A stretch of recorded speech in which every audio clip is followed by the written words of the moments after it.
Hi, Lucky. That's my dog. This is Angie Cox, Living Life with Angels. I'm here in Phoenix, Arizona to do a guided chair yoga session. I had in mind a friend of mine whose mom needs a little bit of help with stretching and pain relief and just moving around a little bit more. So I just thought I'm creating it for her. Hi, Mama P. But anybody else who could be helped by this, I would love to kind of spread it out there. So today I was thinking I really like to bring my angels or guides into everything that I do. So I'm going to use my trusty handy dandy Archangel Metatron. He's my main guide and angel. Attunement spray. So it's just for fun to believe that it's not just for fun, it's for real. With intention that I'm bringing in my angel, my guide, by connecting with the orange flame or the orange ray. So I'll spray it above myself, and you can imagine that it's also coming over you at the same time. And even though we're not together, and you might be watching this many, many days after I record this, you can imagine that we're together and that we're having a little bit of community. And you could even imagine that any other people in the world that listen to something at the same time as you, that there's a little bit of community, whether or not it's one day, Monday, Tuesday, Friday, whatever day it is, we can all be together just by having an intention to do so. So here's my spray. Imagine that you're being surrounded with an orange ray of beautiful healing light, and you could call in Archangel Metatron if you so choose, or any other angel that you feel called to or that you work with, your guardian angel, or even Ascended Master, Jesus, God, a loved one who's passed that you feel protects you or guides you. So it's nice to have that feeling of being with someone, the community aspect, during anything we do. It's like you have a buddy along for the ride. So on the same idea of not being alone or being in community with others, I like to also, anytime I engage in a practice, whether it's meditating or yoga or whatever it is, I like to think of somebody in my life who maybe they need a little bit of help right now. Whatever it could be physical, something going on with their body, it could be something emotional that they're dealing with, just a rough time, or just somebody calling out to you just because you miss them. So my Bones for Life teacher always told a story about how a class that she taught every week, it was Tai Chi actually, and the class participants would always dedicate their practice to a group of kids in a special education class at a local school, and that I guess for some reason somebody forgot to do it. And the teacher was like, hey, when you guys have you guys keep sending us the good energy, because we need it because of so-and-so. We noticed a difference when you guys were sending it, and now we need it again. So it's cool that there was actually a story about somebody being helped by a class dedicating this practice to these children. So I kind of ran with that ever since I heard it, and now anytime I do anything with my body or with my anything with it's like a practice where I'm setting in and making intention, then I try to think of someone that I can send this energy to that I'm creating. So speaking of intention, like what's the point? What's the point of intention? The point of intention is, that kind of answers the question, is what's the point of me doing this? Like, what's the reason that you would even take some time out of your day to watch this and take part in it, when you could be doing other things? So I think of it as what is the feeling that I hope to gain by going through this process, however long it is, if I'm going to a yoga class or a meditation or anything. And for me, a lot of times I hope to feel more calm or a little bit more peace. That's something I work with in my life. But conversely, it could be I'm hoping to feel less pain in somewhere in my body, feel more at ease in my physical body. So let's take a moment and get settled, get comfortable. If you feel comfortable closing your eyes, and tune in for a moment to your body. Feel your feet on the ground. Sense into your environment. You might notice sounds or light coming through your eyelids. Feel your breath. So you're really tuning into your body and your current environment right now.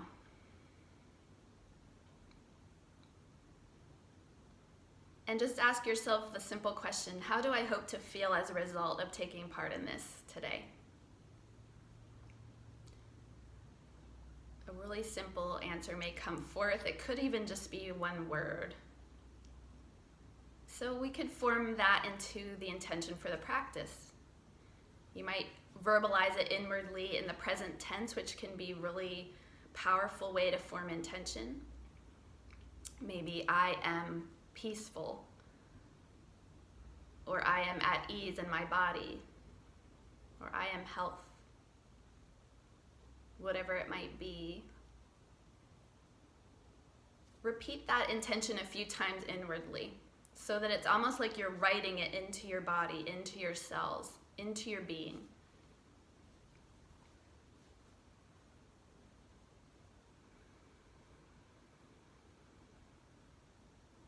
And then think of that person that you'd like to dedicate your practice to. And almost as if there's some kind of magical cord of energy from your heart to their heart, wherever they happen to be on the planet, it can reach them. And all the wonderful feelings that you create by dedicating this to them, it does go to them with your intention. And then allow your eyes to open. So we'll move forth with checking in on the idea of a chair.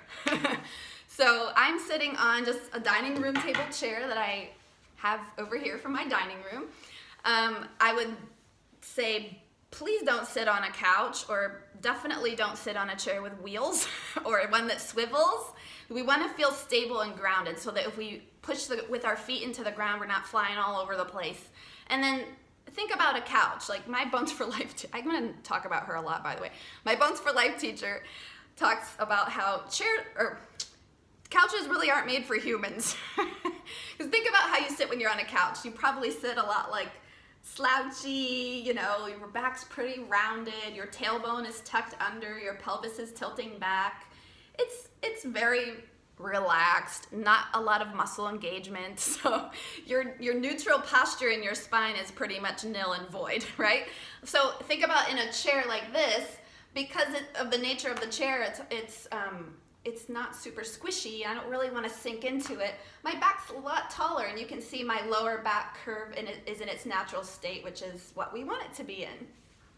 So chair, definitely grab your chair. I'll give you a sec to go do that and just listen to me keep talking.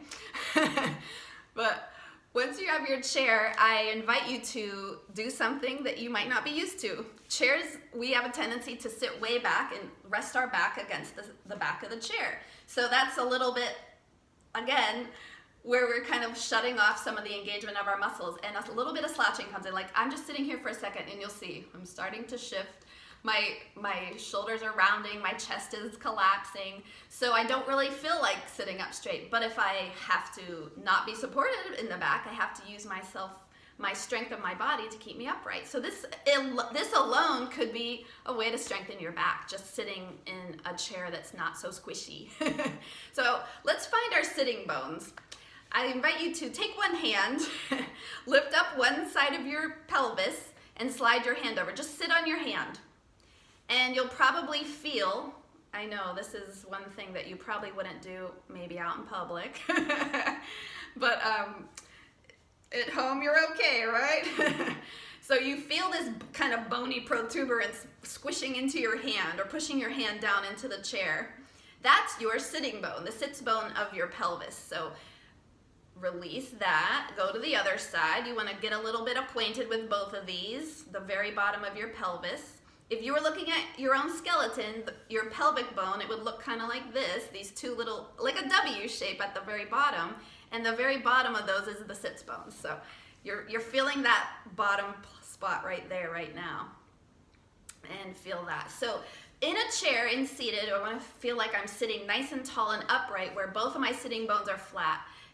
One's not hiked up higher than the other. I want to feel nice and rooted, equal balance between my weight between left and right. Now we're going to do something I like to call butt walking. So lift up one side of your pelvis and inch it forward an inch.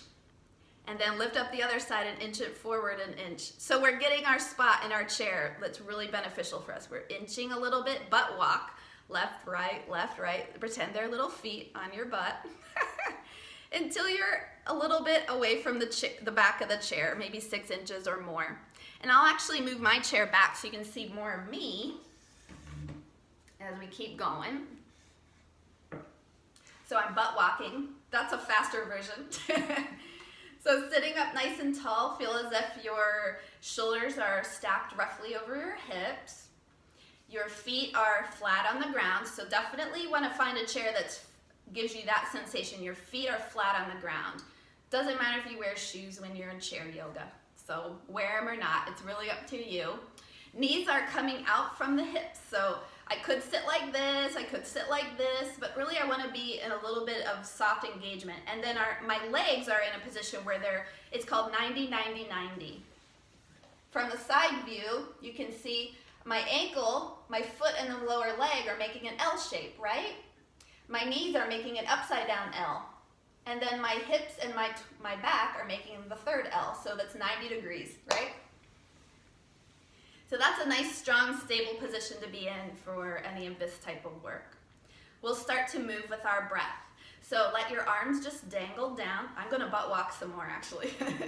I like to be really far forward on my chair, but really it's up to you. You want to feel supported and definitely don't fall off the front, okay? Okay, nice and tall. Next time you inhale, so it'll be a different time than me, your arms will start to sweep up. Breathe in as your arms reach high. And then bring them together, hands, palms together, and then exhale down through the center. So we call this the midline, an imaginary line down the center of your body. And it even goes, imaginary line goes down into the center of the earth, we could imagine. Next, inhale, reach and rise. You can start to move your head as well. Maybe look up as your hands are high, and then as they come down, your gaze could follow, exhaling all the way back down. So just like that, a few more times. Inhaling up, exhaling down through the middle. Again, just linking our movements with our breath. Good. Exhale all the way down. Now let your thumbs come and press into your breastbone. So that hard bone right at the center of your chest. Give a little press inward and then a little lift. So you'll see it's almost like I got the tiniest bit taller right there because I'm really shining my heart forward with my chest and heart lifted. Good. Hands down to the thighs. Let's bring them onto one thigh and then turn your chest toward that leg and lean forward a little bit as your hands slide down. So you could stay right here or turn your head a little bit and look over that shoulder. And then come back. Look straight ahead as you come back up. Hands go to the other side. Chest turns, so it's like your breastbone, that center point of your upper torso is rotating toward the leg your hands are on. They slide down. So another point to think about is your back. As you're leaning forward over this leg, your back stays really long. It's like there's a hinge right here at your hips, and from the crown of my head to my tailbone is a nice long line of energy, much like this. Nice and straight and strong. This lean could be only 1 centimeter. It doesn't have to be a lot. You're working with what you got going on today. Everybody's body's different. Inhale, back up. Good. So let's twist a little more with that movement of our arms. Inhale, arms up. Exhale, turn to one side. Let your hands float down. One to the knee, one to the side of the chair. Hold on. Push your knee into your hand into your knee. You're rotating your chest to the side that your hands are on, and then you can turn your head as well. How far do you turn? It's really what's up for you today. You could even turn your chin more toward that back shoulder. Okay, we'll come back on an inhale. So notice your breath. What part of the cycle are you breathing in or out? Your next inhale, sweep your arms up high, back to the middle, and then exhale, rotate your chest, hands float down, one on the knee, one on the chair. So there's this cool thing between your knee and your hand right here. Hands pushing knee, knees pushing hand. So feel how that engages a lot. The whole way up to your shoulder gives you a little bit of leverage to help turn your chest a little more if you feel comfortable with that today.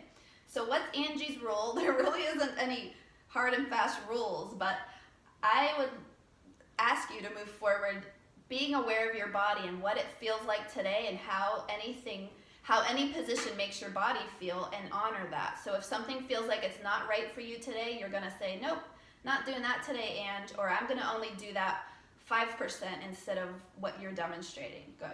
Inhale back up, all the way to the center, hands to the middle, all the way back down. Hands to your thighs. Glide them forward towards your knees. So again, we're starting off with this tall back, you can see that. But lean forward a tiny bit so you can cup your kneecaps with your hands. You're holding them steady. This is a seated version of what in yoga classes we call cat-cow. It's a very traditional pose. Next time you breathe in, let your tailbone tuck under, start to round your back. So the middle of your back moves toward the chair back, and your crown faces forward. Good, that's a breath in. Next time you're breathing out, slide your hands back along your thighs toward the crease of your hips, bent elbows, pull back, opening your chest, let your shoulder blades draw back toward one another. So we're kind of arching our back here. We'll even lift our chin a little bit. Good. Release on your next inhale. Go back to that first version with the rounded back. Hands slide forward, tailbone tucks, back rounds, chin tucks, look down towards your thighs. Exhale, hands slide back, heart forward, shoulders back. Tailbone is facing more toward the back of the chair now. Inhale, round. So just follow your breath for a few more moments. Exhale, arch. Whatever speed you happen to be going is just right for you. Good. Inhale, forward, round it. Exhale, arch it. Good, back to neutral. Let's do a similar movement but with our head and neck. So neck I like to be pretty safe with. You know, like we got a lot of important stuff in here. There's really important blood vessels and nerves and everything. And if you have anything going on with your cervical spine or your neck bones, then be extra careful and only do what works for you. But like you kind of did with your whole spine, now just keep your torso still, tuck your chin, maybe inhale as you look down, exhale as you look up. So it's very similar to what you did just now with that previous version with your whole back, but we're just focusing on the neck. Good. And then, seems really simple, turn your head left and right. So look over one shoulder and then the other. Back and forth like that a couple times. So you're kind of just feeling into what's present right now in your neck. And then we'll do side bends. So one ear toward the shoulder and then the other. Maybe just let that move a couple times back and forth. And then you can hold. So let one ear stay near one shoulder. I like to give it a little extra so if I'm leaning my head to one side, my opposite arm just reaches down toward the floor. The weight of my hand, the weight of my arm gives a little bit more of very gentle traction on this side of the neck.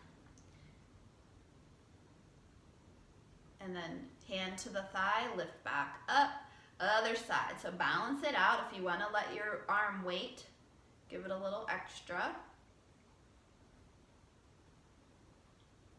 And then back to neutral, good. And then make a circle in the air with your nose.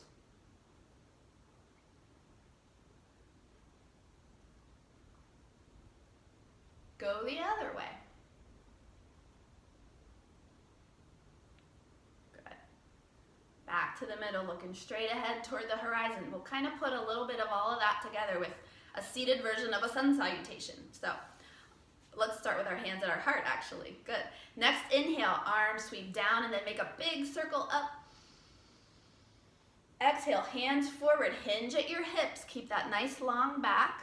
Forward fold over your thighs, whatever depth feels okay for you. Next time you breathe in, round your back like your first time before. That's called a cat in yoga. And then exhale, hands slide back to your hips, shoulders pull back, throat open for a cow. That's what we call this one. Good. And then back to neutral. Inhale up. Exhale, hands forward. Lean forward, nice long back. So then next inhale, round your back, kind of lean back into your cat with your hands on your knees.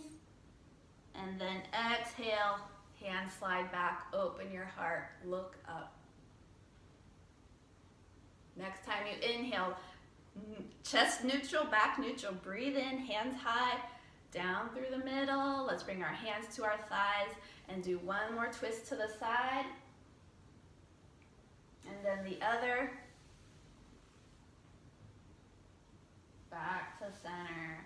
So that's a really simple, easy, probably after I talked all the time, probably only about 10 minutes of a gentle, very gentle opening up into our upper body, which can be very tight for a lot of us, the person I have in mind. But what if you're sitting at a desk all day? What if you're my friend who looks like a female version of an MMA fighter and she sits at her desk all day working from home and her back's a little sore? She could do something like this. So it's not just for someone who's maybe older with injuries. Chair yoga is for everybody. I do it myself quite a bit. But I like to leave you with a little bit of funsies just for our mindset for the rest of the day. I'll pull a card for you. I have my Archangel Metatron deck. This is Amanda Ellis, who also does these sprays, by the way. I can give info about that. Definitely. She's called AngelicCelestialColors.co.uk, I believe. And it's colors like the UK version, COLOURS. So here's the deck. Let's see what do our angels and guides want us to know for the day. We'll go out into the earth the rest of our day with a little bit of angel energy. All right, here we go. It's called Dimensional Gateway. An invitation. Ooh, an invitation to where? Well, look at this card. Well, first of all, it's beautiful. It's like, I want to be there. I want to go through that gateway. I want to be with that being of light that's emanating from that gate or that door. And there's two big torches on the side with lots of fire. So it's number 33. I'll consult my trusty handy dandy book to see what it says about that. Oh, it's linked to higher powers. It shows you're standing in an important place and time on your path of destiny. And you've created it by your own past positive actions, behavior, and thoughts. You've done a lot of good already. You've helped many, and you've supported those who need it, and this is being acknowledged. So without reading the whole thing word for word, I like to think of it as like, if this is a first video, like let's say once a week, I get around to creating something more that would take you from this very, very, very basic practice into something a little bit more challenging, a little bit more full body, let's say. You're starting at step one, so you're at the doorway of a new version of you. And even though it's very simple and gentle, and it could be as if you're starting on a new path of building up a little bit at a time. We're always working with where our body's at in the moment. And see how you feel over time, and you might be surprised at if you look back and notice how you felt today versus maybe in a month of practicing this very gentle practice once a day, and then moving on to another tiny bit more challenging video after a while. You may notice a difference. So it's like you stepped through a door of a new you. It's not too far-fetched, right? So I invite you to take one last moment of plugging in almost like a little mini shavasana here for a minute. We'll be nice and still and quiet. So come back to the place of nice tall seated position. Hands are soft, feet flat on the ground. Check in with your weight distribution between your sits bones, left and right. See if you can let it be nice and equal, balanced. Start to focus on the breath. So when you're breathing in, really know that you're breathing in. And breathing out, know that you're breathing out.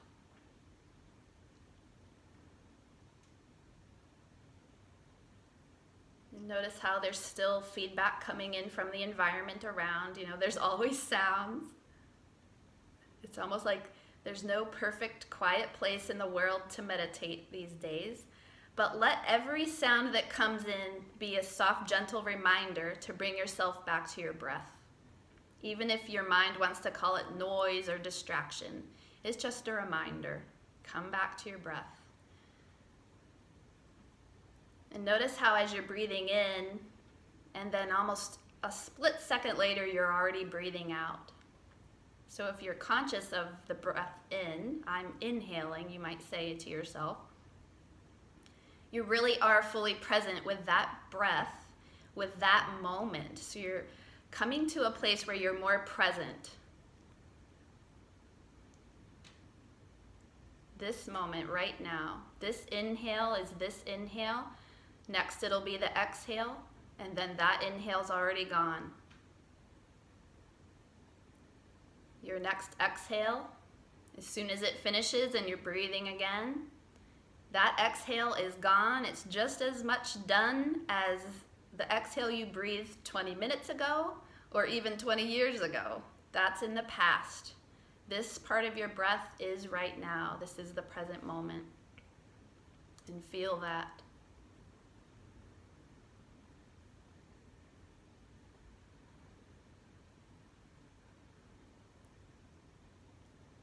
That's good. So start to come back to feelings in your body. Maybe wiggle your toes down there. Maybe wiggle your fingers a little bit.